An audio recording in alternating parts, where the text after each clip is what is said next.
Hello दोस्तों, जैसा कि आप जानते हैं मैंने लास्ट वीडियो में आपको प्राचीन और मध्यकाल शिक्षा के बारे में बताया तो आज मैं बात करने जा रहा हूँ आधुनिक काल की शिक्षा के बारे में। बिल्कुल आपको बने रहना है। आपने पिछली वीडियो को देखा है, उससे आगे हम नेक्स्ट पार्ट देखते हैं।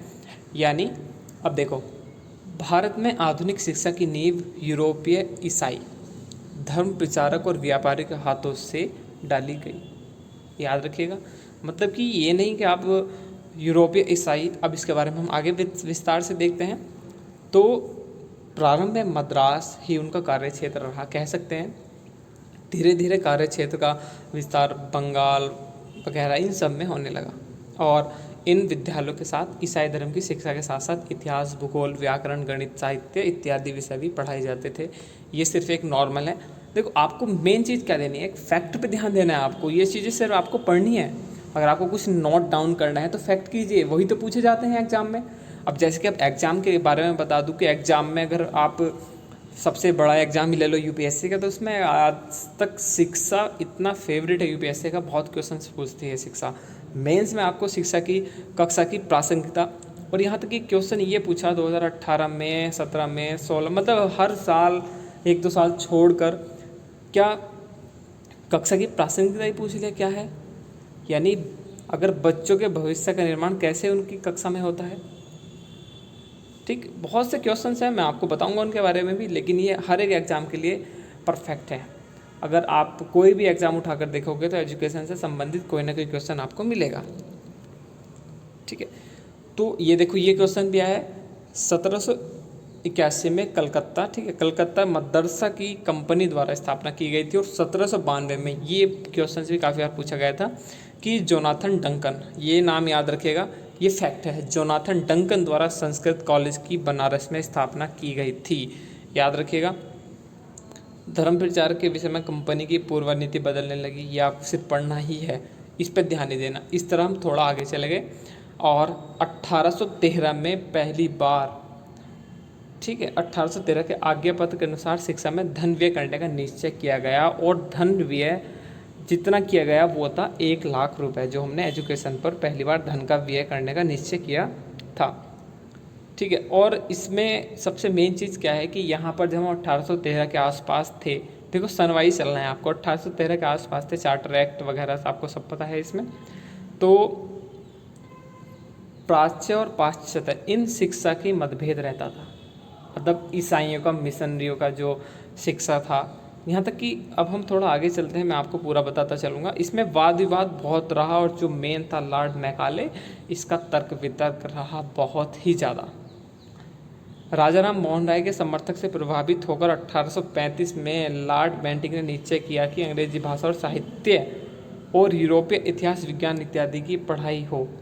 क्या आप जानते हैं कि पहले जब ये इस समय 1813 के आसपास का समय था, तो जो एजुकेशन का माध्यम था वो इंग्लिश था। हमारी मातृभाषा हिंदी को इतना ज़्यादा कोई ध्यान देने की योग्य बात नहीं रही, तो इस चीज़ को आपने ध्यान दिया। अब देखिएगा, 1813 के आज्ञा पत्र में धन का व्यय हो गया था। ठीक है, अब प्राच्य शिक्षा चलती चली, परंतु अंग्रेजों ने पश्चिमी विषयों के अध्ययन और अध्यापन पर जोर दिया। पश्चिमी विषयों का मतलब है कि जो इंग्लिश, साहित्य और ये साइंस वगैरह, इन सब पर।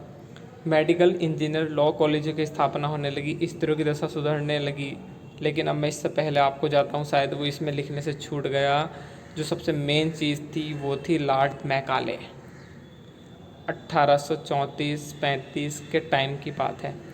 अब इसमें आपको ध्यान देना है कि जो लॉर्ड मैकाले था, उसने एक हमारे भारत के लिए कुछ कहा, जैसे कि उसने ये बोला कि जो यूरोप की एक अलमारी की एक पुस्तक का ज्ञान पूरे भारत में, मतलब इस तरह उसने बोला। और इसका जो मेन चीज़ था क्या, वो था निस्पंदन का सिद्धांत। आपको ये ध्यान रखना है, बहुत बार एग्जाम में पूछ लिया गया है। लॉर्ड मैकाले का निस्पंदन का सिद्धांत, यानी फिल्ट्रेशन थ्योरी ऑफ स्टडी बोल सकते हैं, जैसे कि जो शिक्षा है वो छन छन के मिलेगी। मतलब कि जो शिक्षा है पहले उच्च वर्ग के लोगों को, फिर उससे निम्न वर्ग के लोगों को, फिर उससे निम्न वर्ग के लोगों को। मतलब कि शिक्षा का माध्यम उसने ऐसा बना दिया था कि जो इतना ज़्यादा ख़राब था कि आप सोच भी नहीं सकते।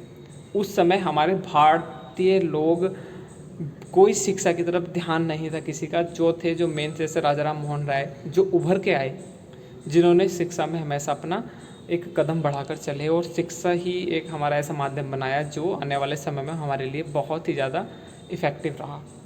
ठीक है, यहाँ तक हमारा हो गया था। अब यहाँ देखिए, अब हमारे एक आपने सुना होगा ज्योतिबा फुले, इन्होंने स्त्रियों की दशा सुधारने के लिए, उनकी शिक्षा के लिए 1848 में एक स्कूल खोला। यह देश में पहला विद्यालय था स्त्रियों की दशा सुधारने के लिए।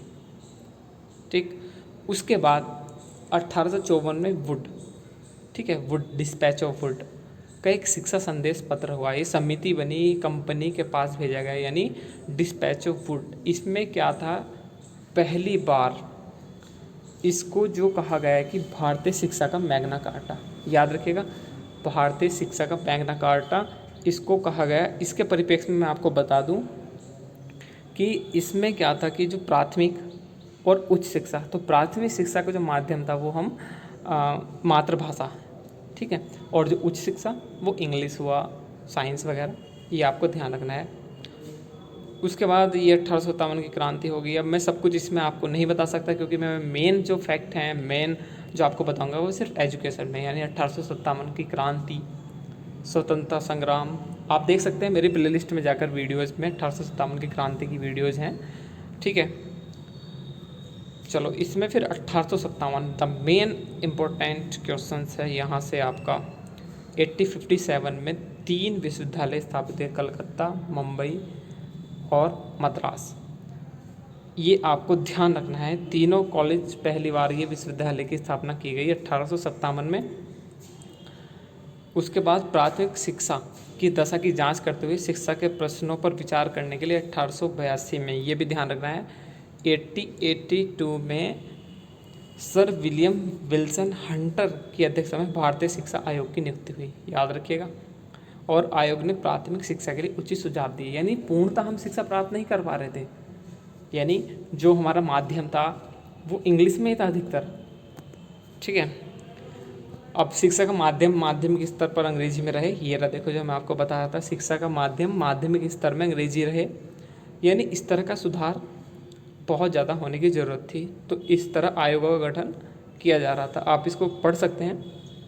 ठीक है, उसके बाद मैं आता हूँ 1870, ये थोड़ा पहले का समय है, कि बाल गंगाधर तिलक और उनके सहयोगियों के द्वारा पूना में एक फर्ग्यूसन कॉलेज। ये फैक्ट आपको जरूर याद रखने हैं, यही फैक्ट हैं जो आपको एग्ज़ाम के लिए, एग्ज़ाम के उद्देश्य से, मतलब एग्ज़ाम के परिप्रेक्ष्य में महत्वपूर्ण है।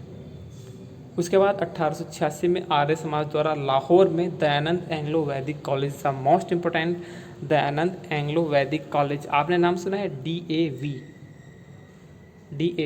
इट्स कॉल्ड दयानंद एंग्लो वैदिक कॉलेज। 1886 में आर्य समाज द्वारा लाहौर में, याद रखना है, बहुत ज़्यादा महत्वपूर्ण है आपके लिए। उसके बाद 1898 में काशी में श्रीमती एनी बेसेंट द्वारा सेंट्रल हिंदू कॉलेज की स्थापना। मेन पॉइंट, बिल्कुल मेन पॉइंट है, एकदम फैक्ट है।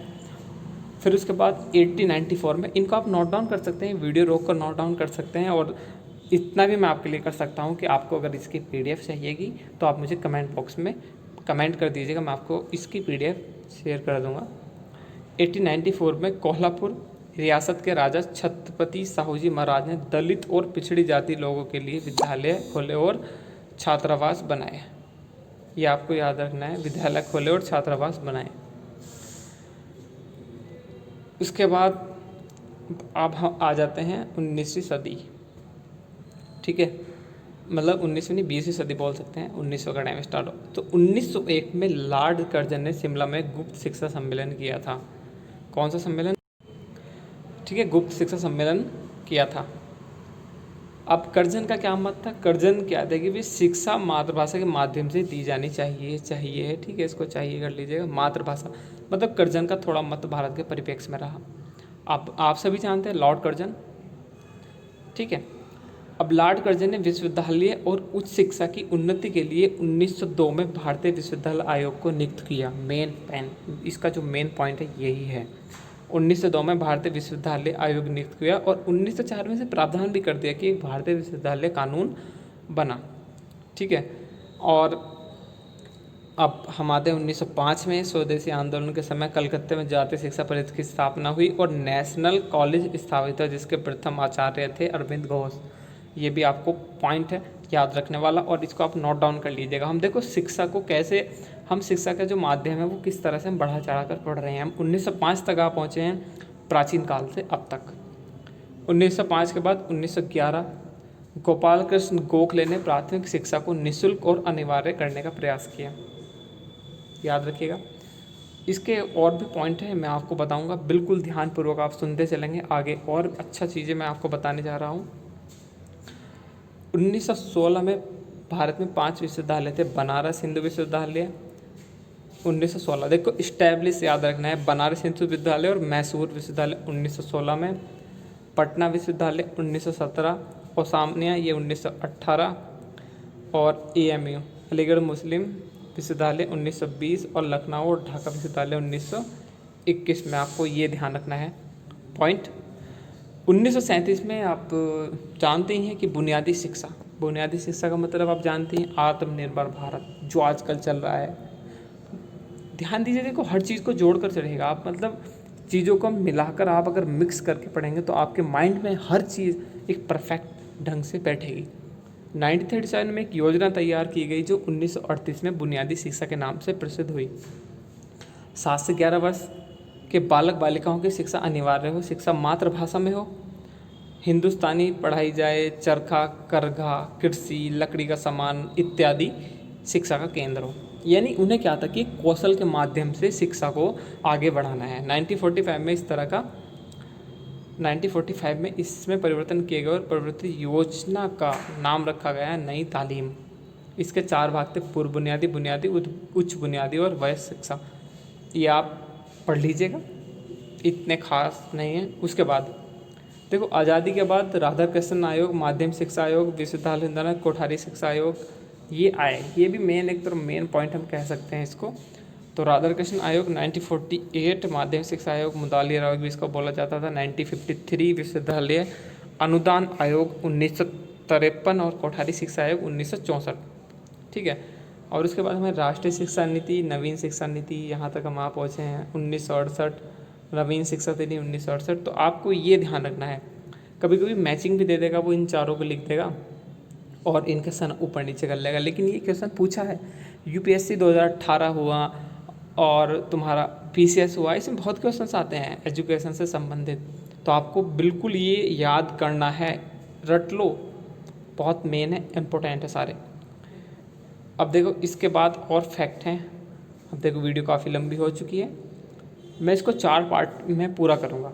वीडियोज़ को मैं 4 पार्ट में पूरा करूँगा। जो सेकंड पार्ट मैंने आज करा दिया आपको, इसको आप अच्छे से देखिएगा और उम्मीद करता हूँ कि वीडियो आपको ज़रूर पसंद आई होगी, क्योंकि मैंने इसमें बहुत सारे ऐसे फैक्ट रखे हैं जो आपके हर एग्जाम में पूछे जाते हैं। यानी एजुकेशन से कोई भी पॉइंट इस वीडियो से बाहर नहीं जाएगा, जहाँ तक मेरी उम्मीद है, क्योंकि मैंने सारे इंपॉर्टेंट पॉइंट जो एग्ज़ाम में पूछे जाते हैं सब प्रश्नों को मैंने देखा, उसके बाद ही मैंने इसमें रखा। तो गाइस अभी हमारी न्यू एजुकेशन पॉलिसी 2020 नहीं आई है, मतलब कि मैंने अभी नहीं भी इसकी वीडियो बनाई है, यानी मैं अभी एजुकेशन को बिल्कुल शुरू से लेकर चल रहा हूँ। तो यहाँ तक मैं आपका जो सफ़र है वो स्वतंत्रता प्राप्ति के बाद तक हो चुका है। उसके बाद क्या क्या प्रावधान हुए और कुछ महत्वपूर्ण फैक्टों के साथ हम मिलेंगे अगली वीडियो में। तब तक के लिए आप इस वीडियो को जितना हो सके शेयर कीजिएगा, ताकि आपके दोस्तों और सभी व्यक्ति जो पढ़ने वाले हैं इस वीडियो की हेल्प मिल सके, क्योंकि एजुकेशन में मैं कुछ नहीं छोड़ने वाला, मैं सब कुछ आपको बताने वाला हूँ। तो गाइज़ मिलते हैं अगली वीडियो में, तब तक के लिए आप सभी का बहुत बहुत दिल से शुक्रिया।